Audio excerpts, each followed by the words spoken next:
Hello friends, હું છું Hardik Patel. Icon engineering tuition ક્લાસીસની ચેનલમાં વિદ્યાર્થી મિત્રો આપનું સ્વાગત છે. ડિપ્લોમા સેમિસ્ટર 3 મિકેનિકલ બ્રાન્ચની અંદર જે સબ્જેક્ટ આવે છે theory of machine and mechanism, જે ટોમ સબ્જેક્ટ તરીકે ઓળખાય છે, એના આજે સુપર 30 ક્વેશ્ચનની વાત કરવાના છે, જે જીટીયુની એક્ઝામમાં ખૂબ જ ઉપયોગી થઈ શકે છે અને તમને સારા એવા માર્ક્સે પાસ કરી શકે છે વિદ્યાર્થી મિત્રો. તો અહીંયાથી તમને જે સુપર 30 ક્વેશ્ચન આપી છે, 30 ક્વેશ્ચન પરફેક્ટલી કરી લો છો તો જીટીયુની એક્ઝામમાં 110% પાસ થઈ જશો એની ગેરંટી છે વિદ્યાર્થી મિત્રો. ઓકે, તો ચેનલ મારા વિડીયોના એન્ડ સુધી જોડાતા રહેશો. ચેનલ ઉપર નવા હોય તો ચેનલને સબસ્ક્રાઇબ કરી દેશો, બેલ આઇકોન ઓન કરી દો જેથી નવા વિડીયો આવે તરત જ નોટિફિકેશન આવી જશે.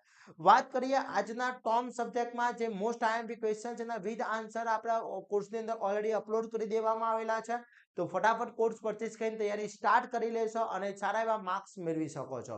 હવે વાત કરીએ ટોમ સબ્જેક્ટમાં જે most and very most important question છે, કયા કયા ક્વેશ્ચન તમારે તૈયાર કરવા પડશે જેથી જીટીયુની એક્ઝામમાં તમે સારો એવો સ્કોર કરી શકો છો અને પાસ થઈ શકો છો, ઇઝી પાસ થઈ શકો છો. તો ટોમની અંદર વાત કરવામાં આવે વિદ્યાર્થી મિત્રો તો બહુ ઇમ્પોર્ટન્ટ છે. એના એક્ઝામ્પલ પણ ઇમ્પોર્ટન્ટ છે, થિયરી પણ ઇમ્પોર્ટન્ટ છે. તો ફર્સ્ટ ઓફ ઓલ વાત કરવામાં વ્યાખ્યાઓ આપવાની છે. નીચેની બધી જ વ્યાખ્યાઓ પરફેક્ટલી તૈયાર કરી દેવાની છે. વ્યાખ્યાઓ પર લીક, ચેન, લોઅર પેર, હાયર પેર મોસ્ટ આઈએમપી છે. આના પછી ફોરબાર ચેન મિકેનિઝમમાં ઇન્વર્સની સૂચિ બનાવો અને કોઈ પણ એક સ્કેચ સમજાવવાનું પૂછી શકે છે. Very and very most important છે. પછી ફોરબાર ચેનના મિકેનિઝમના વેગ અને પ્રવેગ શોધવા માટે સ્વચ્છ આકૃતિ સાથે રિલેટિવ પદ્ધતિ સમજાવવાનું પૂછી શકે છે. ઓલ્ડહામ કમ્પ્લિંગનું સ્કેચ દોરી સમજાવવાનું છે, એનો સ્કેચ દોરી સમજાવવાનું પૂછી શકે છે. Very and very most important છે. પછી સુગર સ્કેચની મદદથી ફોરબાર ચેનનો ઉપયોગ કરીને ક્વીન્સ રિટર્ન મિકેનિઝમ સમજાવો. Very and very most important question છે. તો આ બધા જ question very and very most important છે. પછી એક આ રીતનો એક્ઝામ્પલ ખાસ કરી લેજો. કેમ પ્રોફાઇલ દોરવાની છે, આનો ક્રેમ પ્રોફાઇલ દોરવાની છે. ખાસ ધ્યાન રાખજો, ડેટા ચેન્જ થઈ શકે છે પણ ક્રેમ પ્રોફાઇલનો એક દોરવાનું આવશે ફાઇનલ આવશે. એના પછી વાત કરીએ એક 7th રોલર રીપ્રોસેકેટિંગ બ્લોવર ચાલાવવા અને નીચેના ડેટા સાથે તેમની પ્રોફાઇલ દોરવાની છે. અને લઘુત્તમ ત્રિજ્યા 25 mm, લિફ્ટ 30 mm, રોલર વ્યાસ 15 mm, ફ્રેમ લોવર 120 માટે એસએચએમ સાથે ઉપર ગતિ કરે છે અને ત્યારબાદ 30નો વિરામનો સમયગાળો આવે છે. એક સમાન પ્રવેગ અને પ્રતિ પ્રવેગ સાથે ક્રેનનો પરિભ્રમણ 150 દરમિયાન ફ્લોવરની આવેલી છે. તે પછી વિરામનો સમય છે, એના માટેનો પ્રોફાઇલ દોરવાની છે. ઓકે, પછી એક આ ટાઈપની તમારે વિગત અનુસાર કેમનો પ્રોફાઇલ દોરીને તેનું દોરવાની છે. લઘુત્તમ માટેની તો મોસ્ટ આઈએમ છે, પ્રોફાઇલ એક પૂછાશે ફાઇનલ પૂછાશે. એના પછી યુનિફોર્મ પ્રેશરથી થિયરી અને યુનિફોર્મ વેર થિયરીનું શું છે. સપાટ ફ્લોર માટેના બંને સિદ્ધાંતોને ધ્યાનમાં રાખીને કર્ષણ કોટોક માટેનું સૂત્ર તારવવાનું છે અને સુગર સ્ક્રેચ સાથે કેન ક્લચનું બંધારણ સાથેનું કાર્ય સમજાવવાનું છે.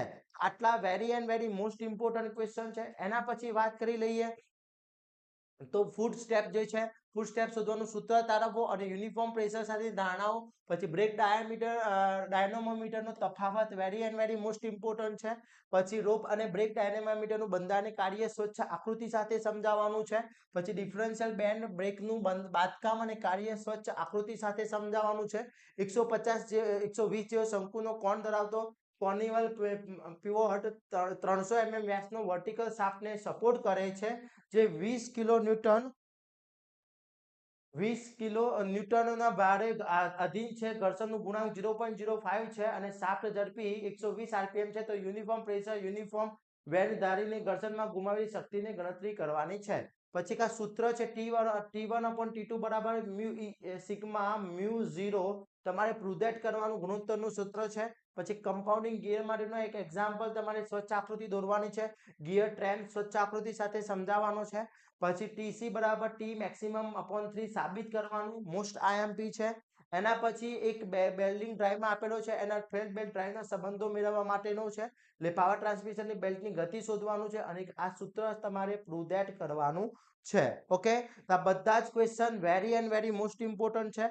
એના પછી યાંત્રિક પાવર ટ્રાન્સમિશનનું વર્ગીકરણ મોસ્ટ આઈએમપી, બેલ્ટ ડ્રાઈવના ફાયદા ગેરફાયદા very and very most IMP, gear ટ્રેનના ફાયદાની યાદી બનાવી કોઈ પણ એક આકૃતિ સાથે સમજાવો. પછી બે સમાંતર શાફ્ટ પર સ્પર ગિયર દ્વારા જોડવામાં આવે છે. શાફ્ટ એ 120 આરપીએમ અને બી જે 480 આરપીએમ ફરે છે.